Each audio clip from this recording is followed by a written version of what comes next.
did. So let's take a moment to see one very special address.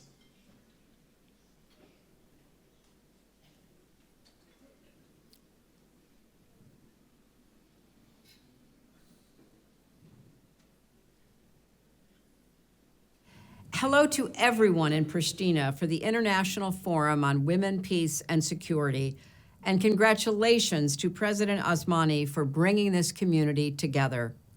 This forum is an essential confirmation of our determination to amplify the voices of women, strengthen women's participation in all walks of life, and ensure a gender balance in peace and security decision-making in Kosovo and around the world. I vividly remember visiting refugee camps in Macedonia when I was First Lady of the United States and listening to uprooted Kosovars telling me their tales of slaughter and forced exodus. After Bill called NATO to end the bloody ethnic cleansing and to stop Milosevic, we traveled to Kosovo and met with women rebuilding their lives. As Secretary of State, I also closely followed and supported the progress that was being made toward maintaining peace. That peace hasn't always been easy, particularly now as tensions in the Balkan region once again escalate, as Russia's unprovoked war in Ukraine rages on, and as global anti-democratic forces sow division and hate. That's why forums like this are so important.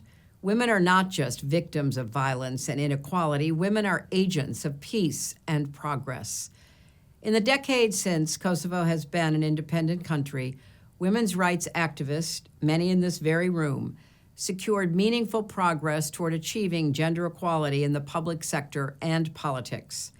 After years of lobbying, you succeeded in securing reparations for victims of sexual violence during the war, and you elected your first, and now your second, female president, committed to preserving and strengthening peace, expanding economic opportunity, and proving that cooperation delivers far greater dividends than conflict.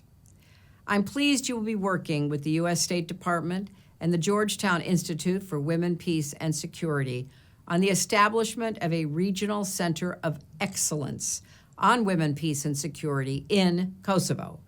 This new development will enable you and the region to better realize the promise of the WPS framework established by the United Nations. Together, women committed to peace building lead through action, but we also lead by example.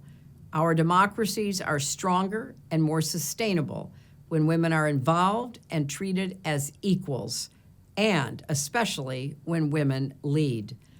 But simply embracing the concept of women's rights, let alone enshrining those rights in laws and constitutions, is not the same as achieving full equality. Rights are important, but they are nothing without the power to claim and defend them. So I'm incredibly excited to see this forum help deliver the promise of women's power, to call women and men alike to act, to speak up, to support the voices, courage, and vision of women around the world, building safer and more peaceful futures for us all. I'm committed to joining you in this fight and couldn't be more grateful for all of the women in this forum who are leading the way. Thank you all very much.